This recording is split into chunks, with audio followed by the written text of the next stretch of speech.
Salut, bienvenue à la caverne. Alors là, on se trouve dans le parking -2 du parking Raymond Queneau, mais à Paris 18e. Bientôt, dans les futurs champs de salade, de champignons et d'endives. C'est un projet qui va prendre de l'ampleur petit à petit. On va s'installer la première année sur environ 500 m², la deuxième sur 1500 et on espère atteindre les 3600 m² du parking et assez immense quand même sur l'année 3. On est des agriculteurs. Le métier d'un agriculteur, c'est de produire la nourriture et d'en vivre. Donc c'est bien ce qu'on compte démontrer ici, produire la nourriture et vivre de cette production. Et on espère qu'à terme, on pourra faire vivre une dizaine de personnes.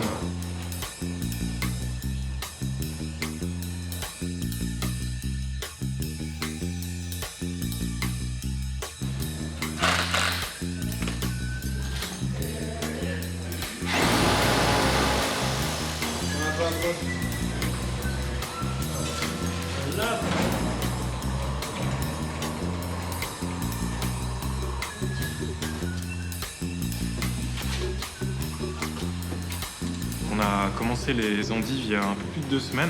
On les a mises en culture. C'est des racines qui sont cultivées en pleine terre et qu'on a stockées dans nos chambres froides et qu'on met en bac peu à peu et qu'on met dans la salle de forçage. Donc voilà les endives. Donc ce que vous voyez là, c'est la racine en fait qu'on met dans des bacs. Et là, elles ont à peu près une dizaine de jours. Et donc la température du lit qui est là, elle est à peu près de 16-17 degrés en ce moment. Et la température de l'air d'une quinzaine de degrés. Et ça pousse lentement sur plusieurs étages. Donc là, on a 4 étages. On a 16 bacs ici. Je crois que dans une dizaine de jours, elles devraient être vendables, on va dire. Et on va les vendre aux premières endives de Paris. Du coup, voilà la petite routine du matin. Dès qu'on arrive, c'est les récoltes. Et ensuite, ça part au colisage. On pèse, ça part au colisage. Et on envoie soit dans la journée, soit le lendemain à nos clients. En gros. Et là, c'est les shiitake. Donc tout est organisé pareil par semaine. Et là, vous voyez que même malgré les grands froids qu'on a eu là, on est descendu à 7-8 degrés ici. Donc il faisait très très froid pour les champignons. Et bon, là, ça commence un peu à revenir. Et donc voilà, on est assez content du résultat. Là, on est plutôt en manque de production plutôt qu'en manque de clients. Donc la demande est là, c'est sûr. On pourrait, moi je pense qu'on pourrait faire x3, x4 assez facilement. Les gens comprennent ce qu'on fait. Donc voilà. Et puis en plus de ça, on va récupérer l'ensemble du parking. Donc on aura 8000 m² qu'on aura bientôt à disposition, quoi. On est très très en lien avec le monde agricole. Donc même s'ils pensent généralement que l'agriculture urbaine c'est une petite blague, non, je pense qu'ils commencent à se rendre compte que c'est un vrai sujet.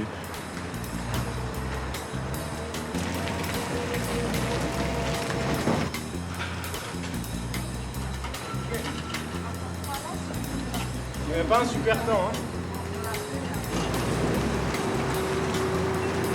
J'arrive là pour les bouillons. Ça y est, j'ai déjà plus d'eau. Moi, je viens pas forcément d'un milieu urbain. J'ai grandi sur une île.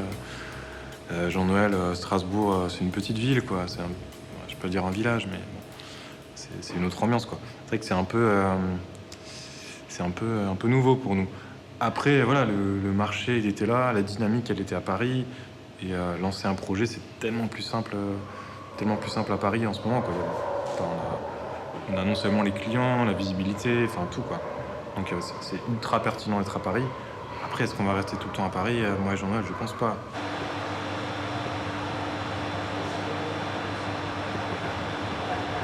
Techniquement, on peut tout faire pousser en souterrain. On a la technologie pour. Après, tout est question de qu'est-ce qui fait sens d'un point de vue écologique, qu'est-ce qui fait sens d'un point de vue économique aussi. Et surtout, est-ce qu'il y a un marché pour ça?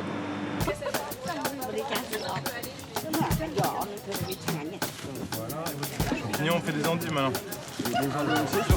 Ouais. Ça, c'est tout est bio.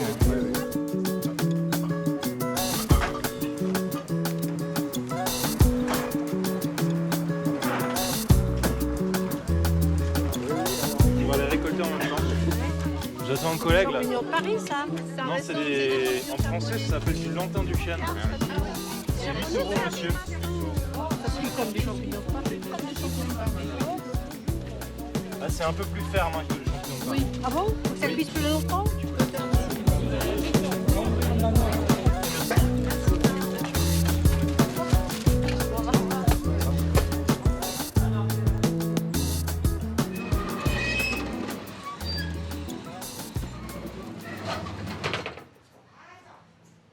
Ici, au total, on a 293 logements répartis donc sur deux côtés.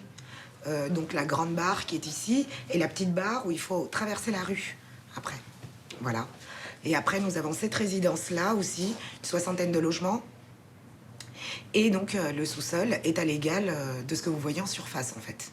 Bah, déjà, ça a apporté de l'emploi. Je pense que ça donne un autre standing donc au 18e.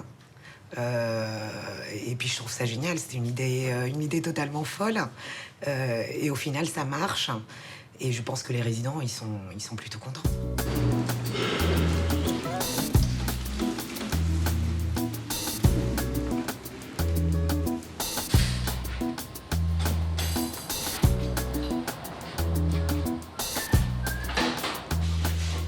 On va prendre cela aussi tant qu'à faire.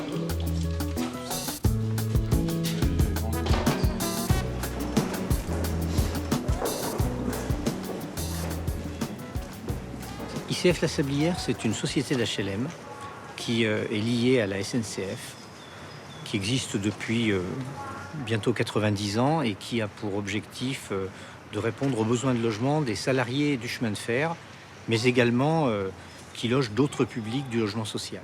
Aujourd'hui, dans nos ensembles immobiliers sur lesquels on a parfois des difficultés, même si on est dans Paris, c'est une petite ville, entre guillemets, tout le monde se connaît dans la résidence, mais on a du mal quand même à se parler, on a du mal à faire des choses ensemble, ça devient un peu difficile, les gens sont reclus par moments et ce type de projet-là est assez extraordinaire de ce point de vue. Le modèle est reproductible tout simplement parce que dans Paris, il y a moins de voitures aujourd'hui, les Parisiens utilisent davantage les transports en commun.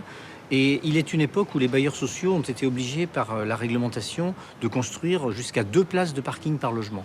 Donc il y a aujourd'hui des tas d'emplacements qui sont vides et que nous pouvons utiliser différemment. Alors c'est vrai à Paris, c'est un peu vrai aussi en première couronne, même si c'est un peu moins fort, et puis sans doute ailleurs dans des grandes villes. C'est une tendance naturelle de toute façon. Il va falloir inventer d'autres usages de certains espaces comme les parkings. Et cette opération, pour nous, a cet intérêt qu'elle nous permet de tester un nouveau modèle avec d'autres structures, avec les habitants, avec la collectivité. C'est un des éléments en tout cas essentiels sur ce type de projet. Si les habitants ne sont pas avec nous, on peut refermer le dossier tout de suite. Nous avons à inventer de nouvelles méthodes de travail, mais aussi avec notre environnement. Avec notre environnement, avec la ville de Paris, on le voit, l'opération Pariculteur nous a rapprochés d'un certain nombre d'élus, des services, de la mairie du 18e sur ces questions-là. Et puis avec des sociétés qui travaillent dans l'économie circulaire, l'économie solidaire et que nous ne connaissions pas. Effectivement, l'image de la porte de la Chapelle n'est pas extraordinaire aujourd'hui. Le fait qu'on ait un parking comme ça avec une ferme bio, clairement aujourd'hui on va parler de ce quartier d'une autre manière que par ses difficultés classiques. Bonjour, ça va? Bon, On va goûter votre œuvre. j'ai hâte de voir et de goûter. Il y a des petits... Il y a des endives pas mal. Manger ici, ça c'est la bonne tendance. Bravo à la sablière ici. C'est eux qui ont tout fait. Nous, on a juste mis à disposition un parking, mais ça sert tout le monde. On va le voir.